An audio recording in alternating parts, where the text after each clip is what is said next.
Great. So, welcome, my friends. This is Lou Martin, and this is a co-production of the Eden Template, yeah, and Awakened Spirits Network. And we're here with our brother and one of my favorite teachers on the planet, Mr. David Maria, coming to us from Mount Shasta, California. Good morning, David. How are you doing, my friend? Good afternoon, Lou. It's lovely to be here with you, and it's lovely just to be sharing with you. I don't know about the co-production. This is your production. I'm just Okay. your guest today. Okay. But Thank you. I hear what you're saying. Thank you, buddy. You usually do, Dave. That's why I love you.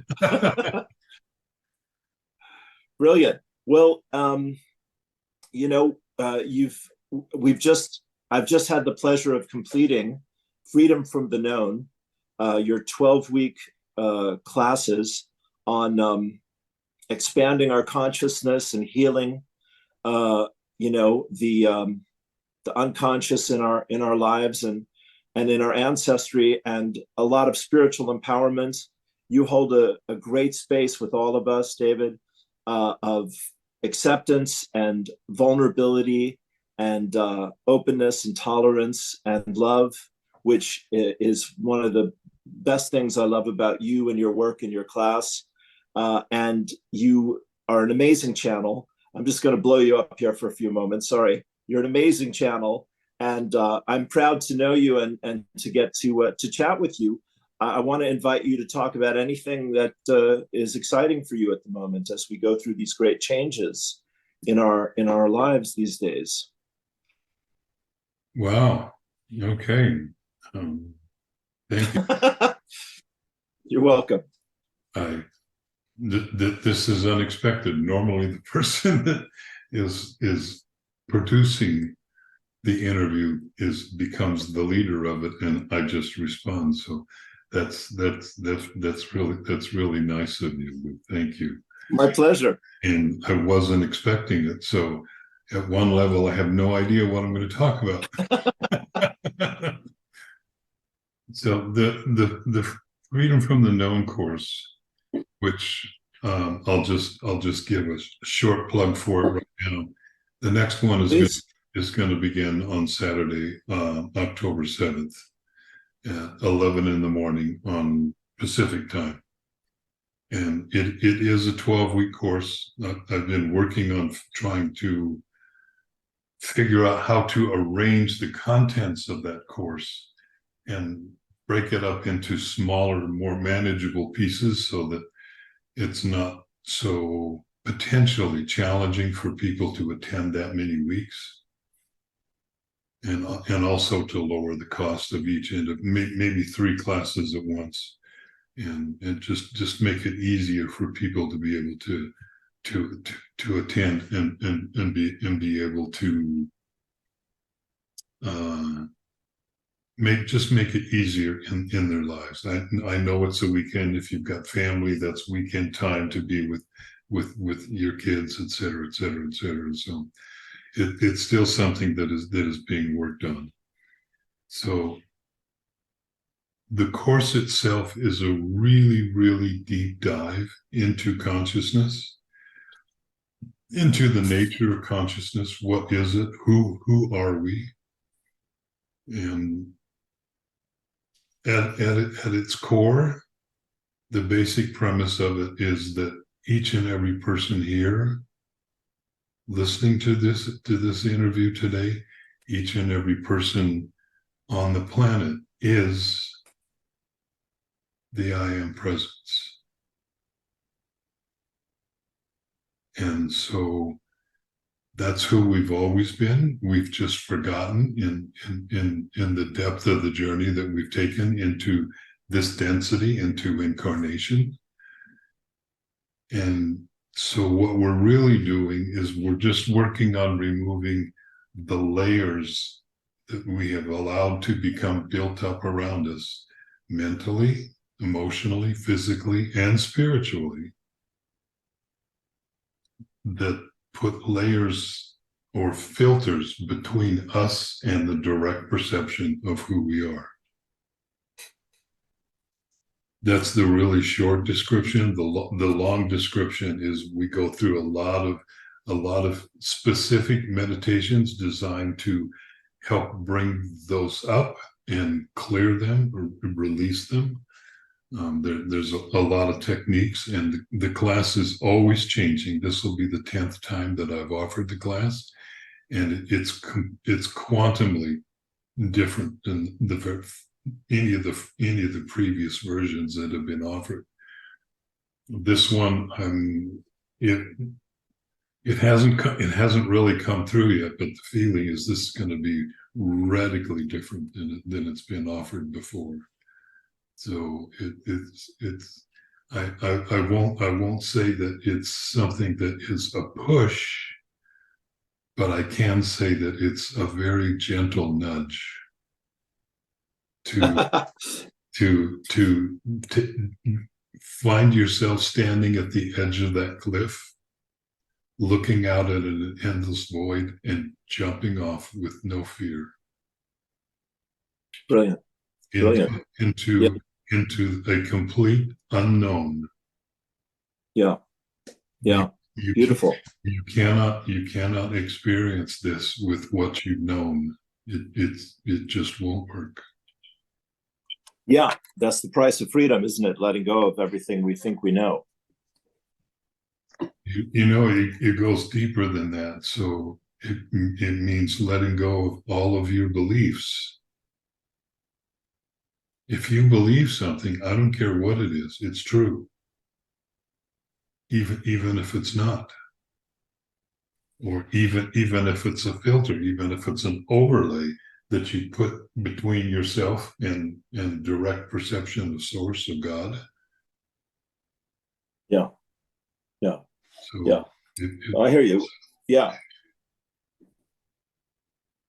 Yeah. It's the surrender, this step-by-step surrender process, which you and, the energies that you channel, every single time we do an hour of connecting and getting oriented. I'll just give people, my take on it. And then you channel a guided meditation for us in the second hour, which sometimes is 40 minutes and sometimes is an hour and a half. We never know how long the ride will be.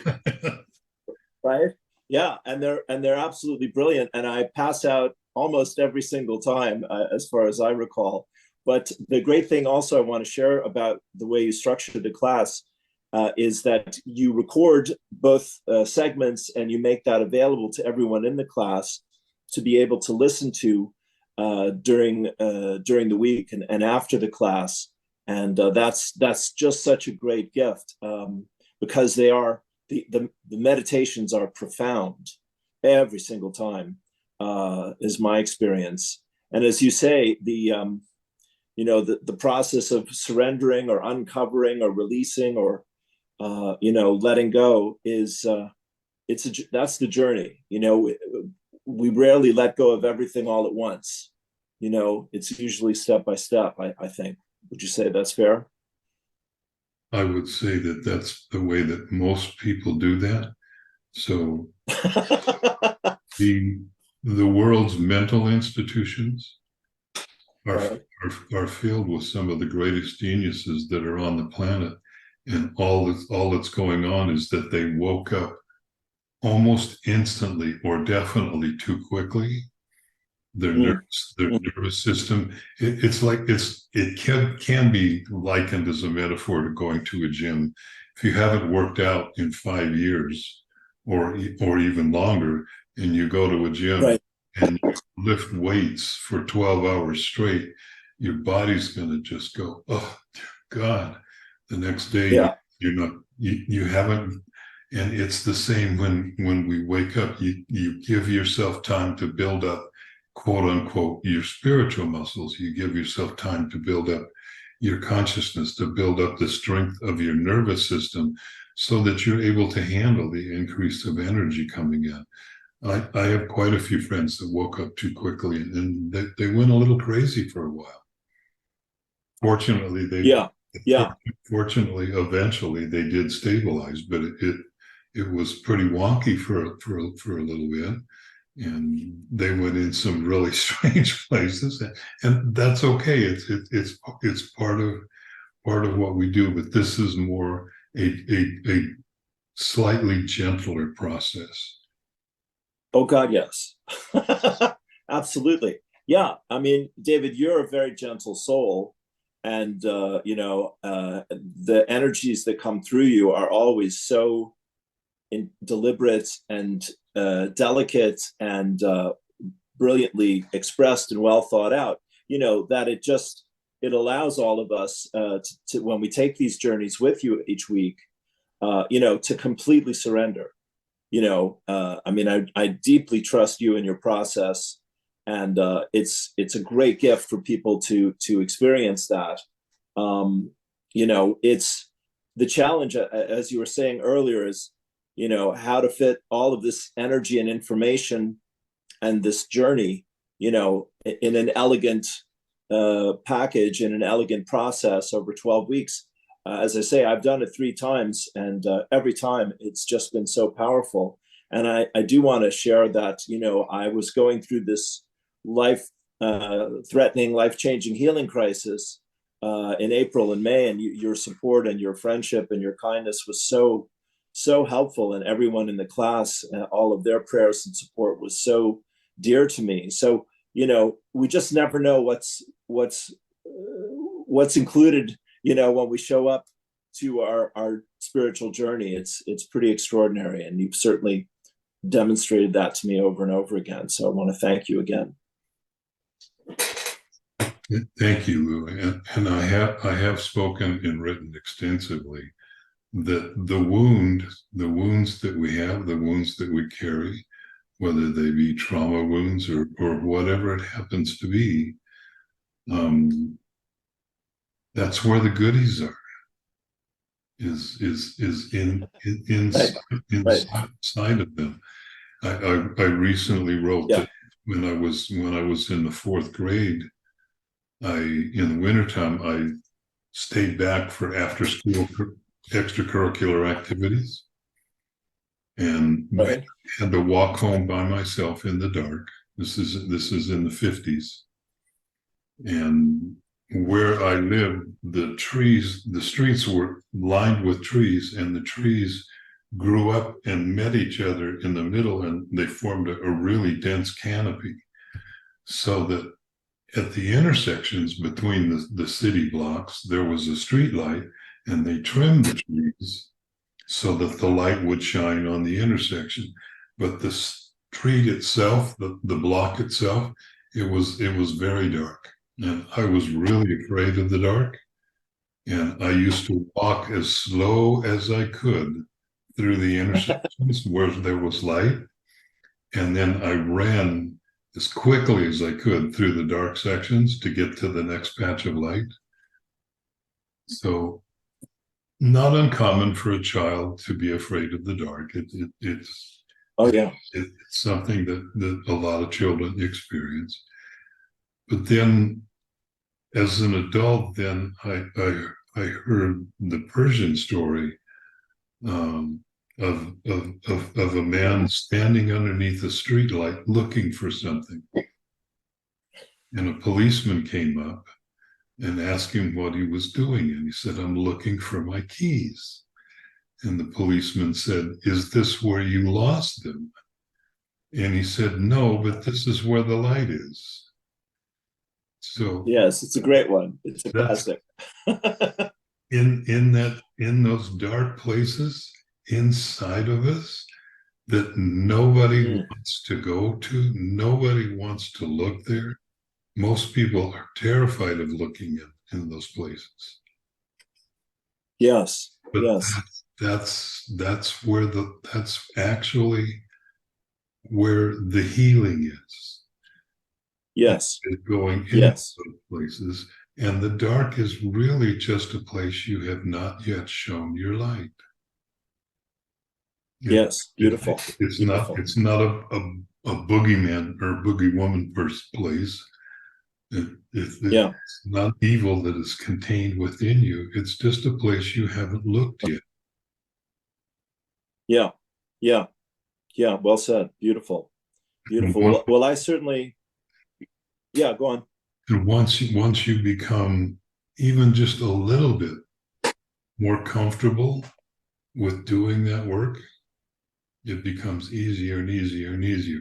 And don't misunderstand me. I am still doing that work. Um, Sure. I'm, Sure. I'm, I'm always surprised when something arises and going, Yeah. boy, Yeah. I thought I was done with that. Fill in the blank number of years ago and get to sit back and laugh at myself because obviously Yeah. there was another layer there waiting to be processed. But Yes. Yes. it is what it is. We go through the journey that we've chosen for ourselves, and we did. All of us chose the journey that we're on, whatever it is. We Yeah. we pre-planned it before taking birth, and I'm quite certain if we hadn't had it to do over again, we'd go. I don't think I'm going to do quite that much. That turned out to be a little more difficult than I thought it was going to be. Sure. Sure. Well, there's a lot of wisdom in all that, my friend. My philosophy is, our death is the recognition that we finished the work, and until that moment, there's still more, healing to happen. And yeah, it's great when we don't make pain and fear and the darkness our enemy any longer, and we look for the gifts and the opportunities, to forgive or to accept or to release or to just even acknowledge, that this is there for a reason, as you said. My joke, David, is the choices are humility versus humiliation, and it will be always one or the other. So choose wisely. Sometimes it's both. Yes, well said. Sometimes you get two for one. Absolutely, brother. Yes. Um, great, great, great, great. And Sometimes also, I want to say, David, sorry. I just wanted to comment that when you said we'll know the journey's over when we die, Hmm. but there is a much deeper part to this journey. There is remembering who we are is truly coming into the full awareness of, and it doesn't matter what the word that you use. You can use the word creator, you can use the word God, you can use the word source, but it's coming into you're coming into full remembrance of the awareness that is aware of itself being aware, and that never dies, that never comes into and takes birth. It is beyond life and death. Yes, yes, I hear you. Yeah, yeah, yeah. That's the eternal part of all of us that I think we're touching on in our deepest moments. We're remembering. That's what remembering is about, and that Yeah, this is obviously for anybody that is even remotely paying attention, and even if you're not, something is going on, something is happening, and it's not the Tom Jones song of you know yeah. there's something going on here, the Bob Dylan song, Yes, and Mr. Jones. so it's letting go of enough of our stuff that we actually can just be present with who we are. It's like, and I share this in the classes, it's like sitting down to do a meditation. The moment that you sit down and you just still yourself and let go and just be there, you'll notice that the silence that you get to once you become centered in meditation, silence is present before you started. it's already there. And even at the busiest moments of our day, being involved in being around people, being involved in work or whatever it happens to be, or just out someplace having fun, going to a concert, or in your case, going and playing some music. The silence is always there. It's always present. Yeah, beautiful. It's just letting go enough of our stuff and allowing our mind chatter to slow down enough that we can perceive it. But I've always found it fascinating that it's omnipresent all the time. Yes, it's waiting for our attention. That's my take on it. And the more I do meditate and listen to great music and great teachers like yourself and get inspired, the more excited I am, and I feel the more empowered I am, and the more available I am to keep journeying, to keep exploring, to keep seeking to dive into the mystery, let go into the mystery. It's a great Van Morrison lyric. Yeah.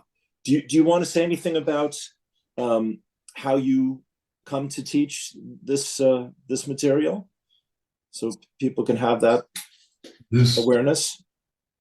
I had a major awakening that started through dreams back in the late fall of 2018, probably the late November, beginning of December. And I had a dream that I was in Kenya with a friend of mine that runs a school there for orphan girls. That he's from Kenya. His name's Vincent Katuku, and he puts like close to 250 plus girls through high school that are orphan girls or financially incapable of doing it on their own. And they have one of the highest academic records in the country. And wonderful. I was there with Vincent. It was evening time. We were watching the sunset and just being on the edge of the savannah. And these three African kings materialized and started walking towards him. Dressed very traditionally, like multi centuries ago. And I didn't start crying, I started sobbing. And because I recognized them. And we had a conversation, and then they asked me to come out into the bush with them, which in the dream I knew was they were asking me to come and study with them. So the next day, I received a phone call from another friend, Teresa Lutnager, who basically just said, "Sit down, be quiet, don't think of anything. I'm going to ask you a question. Let me know your first response." And I said, "Okay." And she said, "Are you being called to go to Africa?" and I laughed just like you laughed now. Yes. And I didn't have the means to do that. Africa, Kenya, Tanzania, several places, they are extremely popular destination vacations for Christmas for people from Europe, Asia, Australia, et cetera, from America. Because the kids are out of school and the weather's nice, they come here and they go on safaris. So the closer you get to Christmas, the more expensive everything becomes. And a friend of mine, two friends of mine, David and Diane Hall, they called me and said, "You have to be in Africa and we want to buy your plane ticket for you." And other people stepped up with this, just a series of miracles. We ended up at the annual prayer vigil that circumambulates around Mount Kenya. This has been going on for centuries, if not longer. And this is pre-COVID, so when we got there, there was a very large crowd. There was maybe 800 people there, multiple TV stations, and we got out of the car and went to walk around to the back, and no, they pulled us around front so that we could meet all of the officials that were there. And one of those people was dressed differently, and he was an obvious priest or a shaman, whatever word you want to use. And his name was Samuel Kamitha. And when we got up there, he was the man from my dream. And he looked at me and smiled with this twinkle in his eye and said, "David, I dreamt of you." And I said, "Samuel, I dreamt of you too." So to make a very long story short, and because it can go on, it can go on forever. I love hearing it, David, but go ahead. It can go on for hours. He said that after the invocation and everybody went off to do their prayers, it takes over 8 hours to drive around Mount Kenya. And people stop and do prayers at various points, at least 7 times on the journey. And then when they get home, they offer those prayers so that they can come true. So beautiful. He said, "Let me do the invocation here for everybody, and then when that's done, then I'll give you and your friends a blessing," which he did. And when it came time for him to give me the blessing, he heard that still voice inside of us that all of us recognize, even if we don't know what it is. It just said, "No, give him everything." And it was like being struck by lightning. Multiple times in just a few seconds, my body was convulsing, and I was kind of like a bobblehead in the car driving around the mountain. The rest of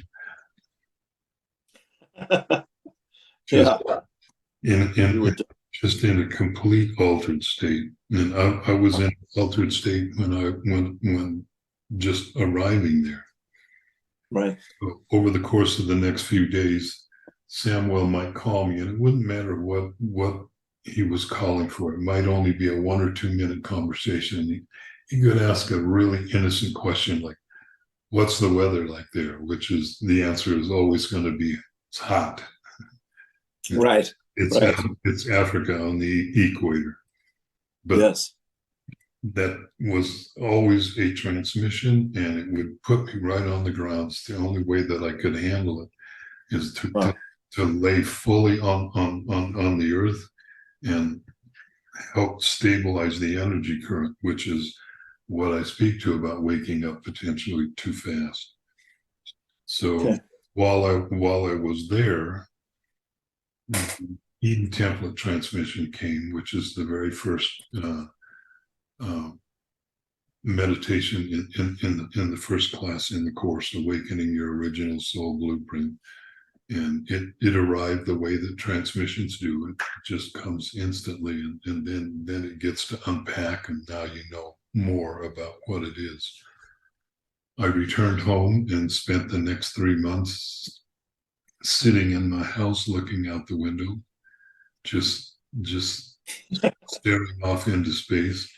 My next door neighbor was convinced that I'd had a psychotic break, called a renowned psychiatrist that they knew, who agreed and went, "Yes, he needs to get into treatment right away, or he's going to end up in a mental institution." And they would come over all concerned and worried, yada, yada. And I would just sit and smile and go, unless you have experienced this, of course it looks kind of crazy. Sure. Once you have, then now you can understand. And it has only continued to grow. It's only continued to expand. I've returned to Kenya 2 times since then. And the last time I was there, I was accepted and inducted as the first ever elder within the Seer Society, the first ever white person, and the first ever that was not one of the 12. There's always been 12 seers in this culture, and Wow, I was the first 13th. amazing, brilliant. Well, And, thank you. and at the same time, all of that is really wonderful. And at the same time, it is just a story of what happened to me. Yeah, What is important is, how are you different? And this is the thing that I ask all of the people that come to classes. How are you different from having experienced this? yes, How are you changed? How is your consciousness different? How does it manifest inside of you? yeah, yeah, It's it's miraculous, and everything that has happened to me and to anybody else throughout all time that has ever remembered, that's your birthright. This is the natural birthright of every single person on the planet. beautiful. There's nobody Yeah, there's nobody that's excluded. You can choose, if you wish, not to do this. It's always a choice. And you look yeah, at the world, you can see there's a fair amount of people making that choice. yeah, yeah. Well, that's a beautiful segue into what. Thank you for all of that. That was, you know, it's an amazing story, and you tell it so beautifully, and it's powerful to hear it every time, because of course it's not everyone's daily experience or normal experience, and It you wasn't know, a daily experience. yeah, you weren't expecting that either. I understand. Sure. uh Brilliant. Well, can I hear you say a few words, David, about what your sense of the future is, the near future, and how I mean, what I want to say, my friend, is, again, I'm I've studied with several wonderful teachers over the last 3.5 decades, since I woke up to having a spiritual nature, and while living a human experience. And so, my sense has been, since that began, that I'm preparing, and humanity is preparing for a profound shift in consciousness, which seems to be building imminently. So I just want to invite you, if you have any thoughts you want to share about people who are trying to understand how to adapt to these new energies that are coming onto the planet. If you have any thoughts you'd like to share in terms of your work and your classes. That's a really good question. Thank you. Thank you. Sure. Everybody knows that we're entering a new epoch. Here in the West, we call it the Age of Aquarius. And we've just completed a 12,000 plus year cycle from the last epoch, and are now moving into this one. And this is the one that everybody throughout time has prophesized is going to be, quote unquote, a golden age. It's going to be an age of peace. I concur with that completely.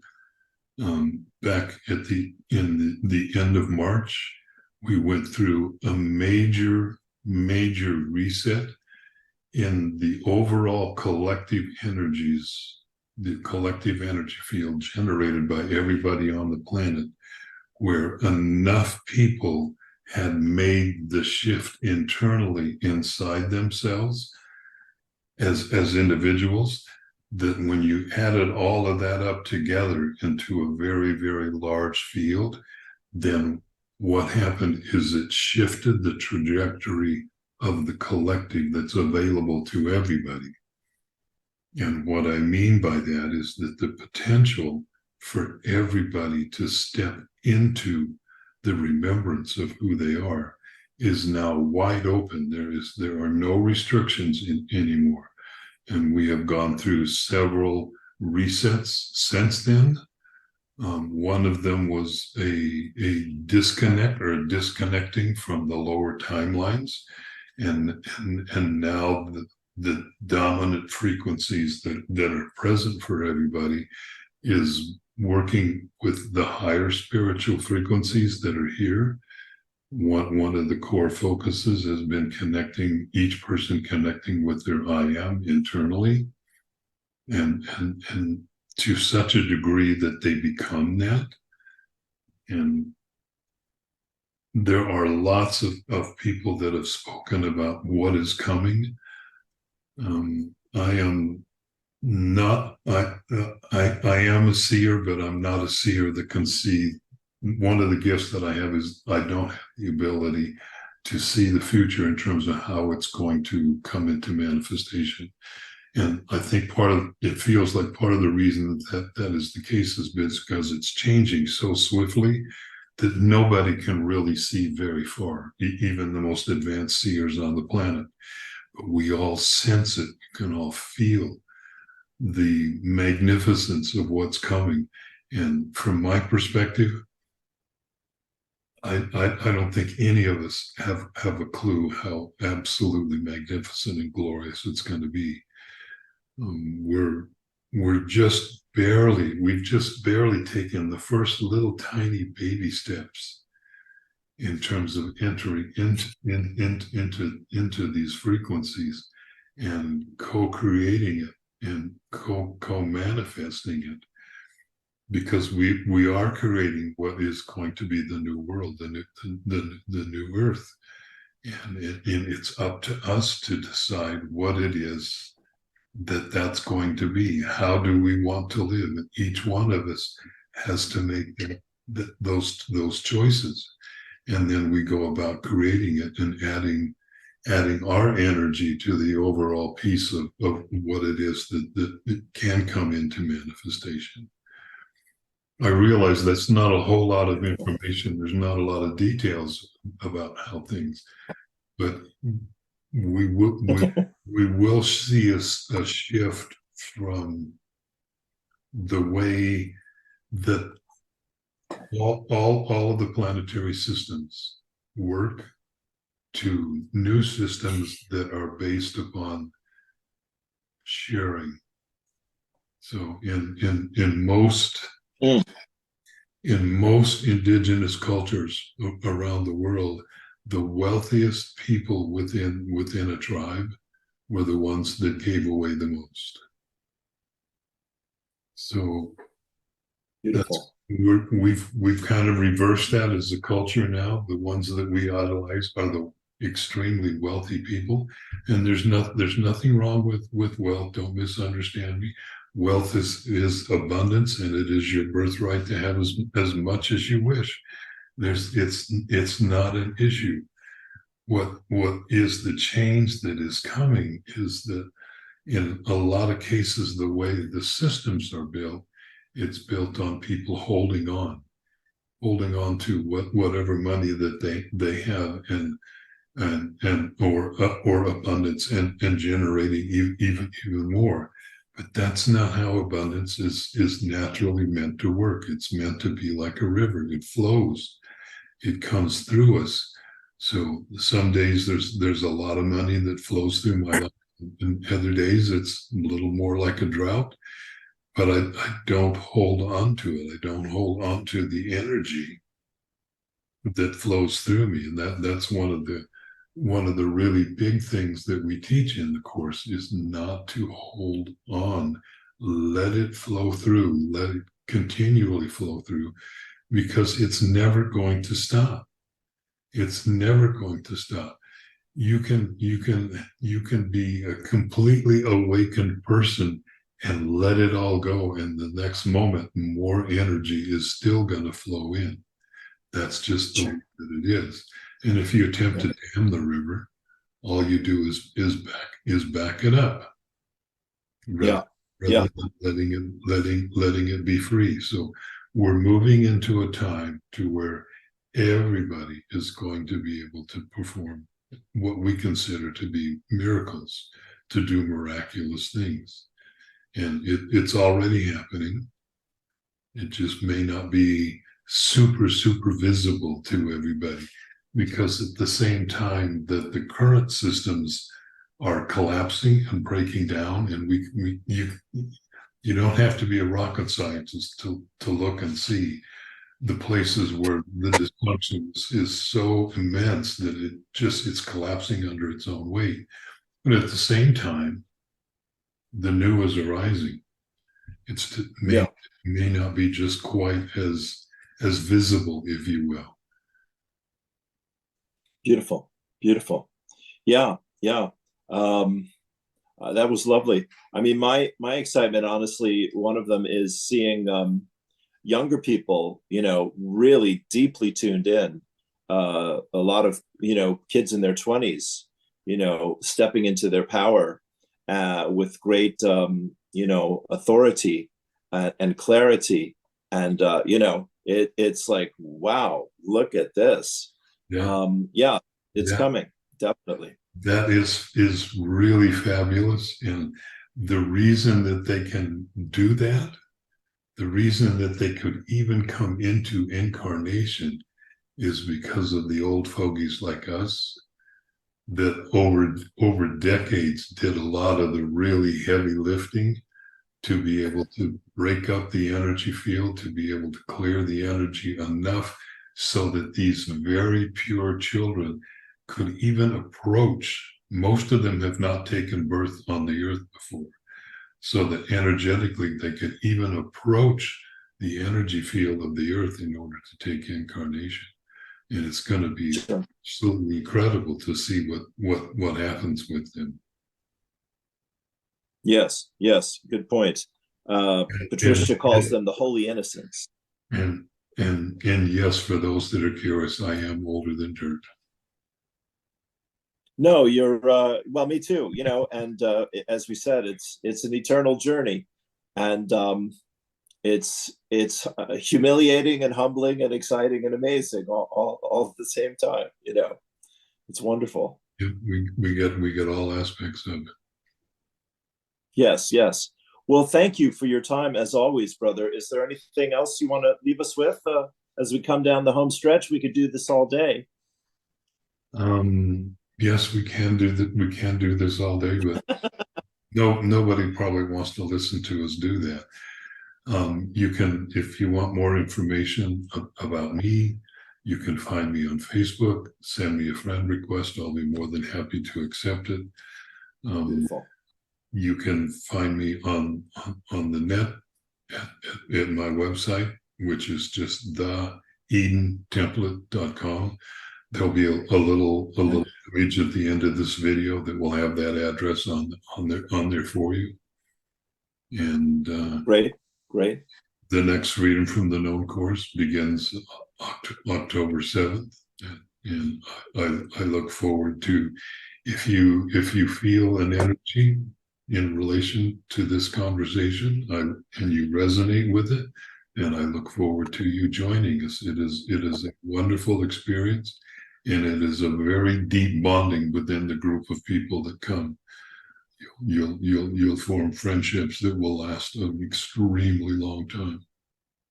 Amen to that. Yes. Beautiful. David, thank you so much. I love you madly, and I'm grateful that I'm getting to know you better and better, and the journey continues, my friend. Thank you.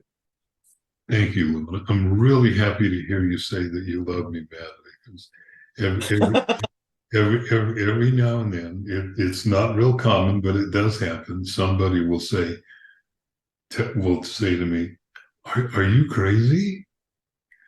And I just smile and laugh and go, yeah, isn't it cool? Yeah, you're my brand of crazy. Thank you. Glad you're on the planet. Bless you. Thank you, my friend. Peace and blessings. We'll see you October 7th, David. Thank you so much. Bye. Okay. Bye, Lou. Bye for now. God bless.